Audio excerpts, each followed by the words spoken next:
Eu também tenho percebido nesses dias muita confusão nas interpretações com respeito aos fins dos tempos, principalmente no livro de Daniel, capítulo 9, versículo 26. Porque é justamente aqui que muitas pessoas acabam fazendo confusão e interpretando como que nos últimos dias o anticristo, com certeza, ele será do Império Romano. Capítulo 9 de Daniel, versículo 26, e a parte B, que é a parte que nos interessa. O povo de um príncipe que virá, ele irá destruir a cidade e o santuário. O texto está falando claramente que é o povo do príncipe que virá. Não está falando que é o príncipe que virá, mas o povo do príncipe que virá. Será este povo que irá destruir a cidade e o templo. O general Tito, nós sabemos pelas fontes históricas, no ano 70, depois de Cristo, ele vai entrar em Jerusalém, ele vai destruir a cidade e vai destruir também o templo. E muitas pessoas então dizem, quem destruiu a cidade e quem destruiu o templo, pastor Joel?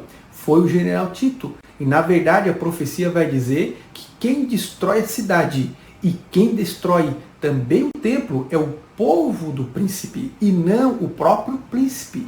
É por isso que muitas pessoas acabam afirmando que o anticristo ele sairá da Igreja Católica, porque ele era um general romano. Quem irá destruir a cidade e o templo não é o príncipe, ou seja, o general Tito, mas na verdade é o povo do general.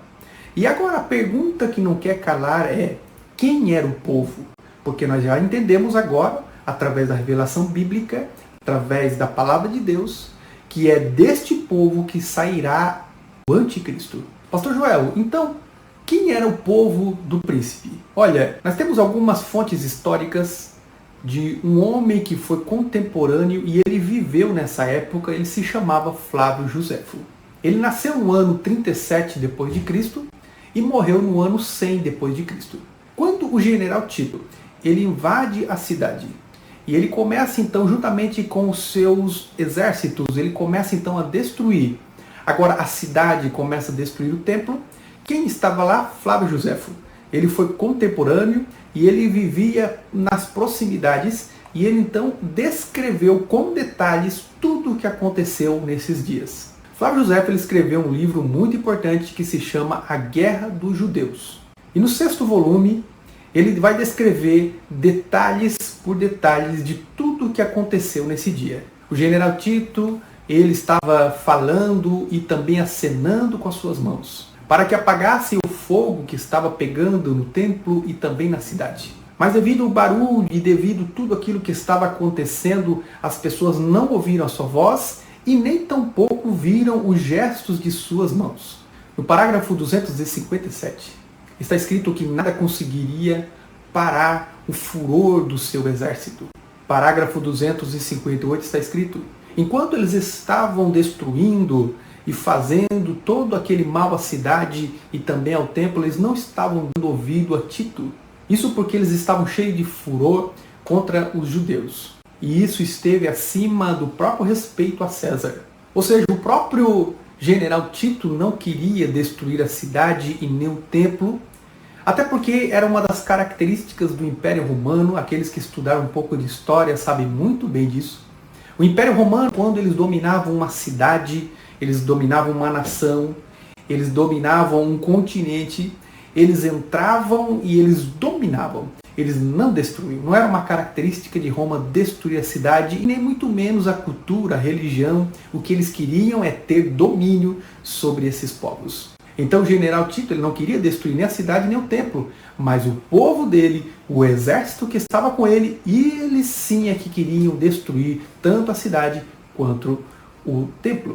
Uma informação importante que gostaria de passar aqui a todos vocês é que era costume da época, desde o ano 15 depois de Cristo, o Império Romano ele contratava, ele pagava pessoas que faziam parte do seu próprio império, isso das províncias que eram conquistadas, e eles eram os famosos legionários. Estes eram homens da própria província, da própria região, e não pessoas enviadas de Roma ou que trabalhavam para Roma e fazendo parte assim da Itália. A guarda italiana que vinha de Roma, ela se chamava Guarda Pretoriana. No livro de Filipenses, capítulo 1, versículo 4, nós encontraremos menção a esse exército.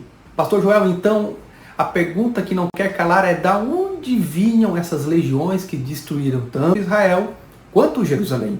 Flávio Joséfo, na sua obra, ele vai nos dizer que povo foi esse, da onde eram esses legionários. As legiões que invadiram Jerusalém foram estas: a 5ª legião macedônia, que veio da Judéia, isso é a Jordânia; a 10ª legião, os fretenses, que vêm da Síria; a 15ª legião, os apolinares, que vinham da Síria; a 18ª legião, que vinha do Egito, o norte da África; a 3ª legião, a gálica, que vinha da Síria; a 12ª legião, da Ásia Menor, que hoje é a Turquia.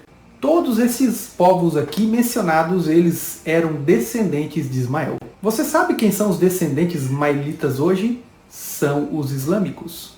Ou seja, todos eles aproveitaram o ódio que eles tinham contra os judeus e eles aproveitaram para destruir tanto a cidade quanto o templo.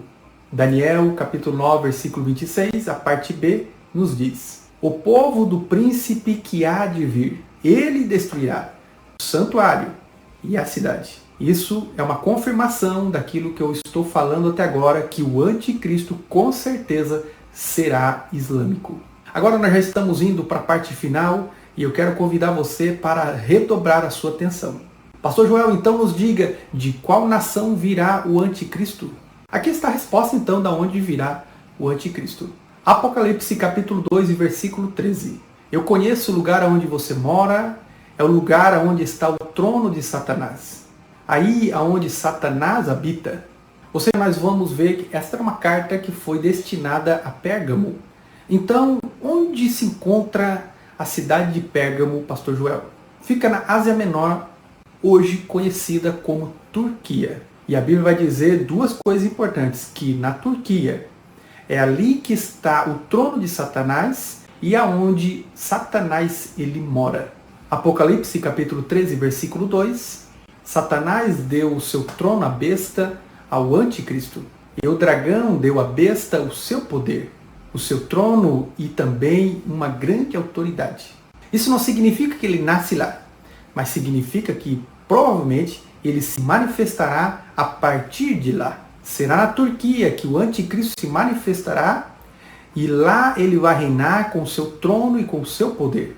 E nós sabemos que a Turquia ela é uma nação extremamente islâmica. Então nós entendemos que o anticristo ele sairá da Turquia e ele vai começar a perseguir então todos os moradores da terra.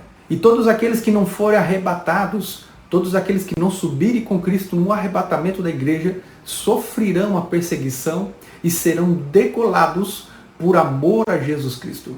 Porém eu creio, meu amigo, meu irmão, minha irmã, você que está aqui comigo, que eu e você não vamos ficar aqui para sofrer a perseguição do anticristo, porque nós seremos arrebatados. Nós vamos subir com Cristo e nós vamos estar para sempre com o Senhor. Mas ai daqueles que ficarem na terra. Então é por isso que esse é um vídeo muito importante, muito relevante. Eu quero convidar você para divulgar esse vídeo e vamos fazer o reino de Deus crescer na terra. É por isso que é muito importante aí você recebermos Jesus Cristo como nosso Senhor e Salvador, sermos fiéis a Ele, buscarmos uma igreja séria e servirmos ao Senhor com fidelidade, para que quando chegar aquele grande dia, eu e você possamos ser arrebatados, possamos subir e passarmos a eternidade juntamente com o Senhor. Quero agradecer a todos vocês que ficaram comigo até esse momento,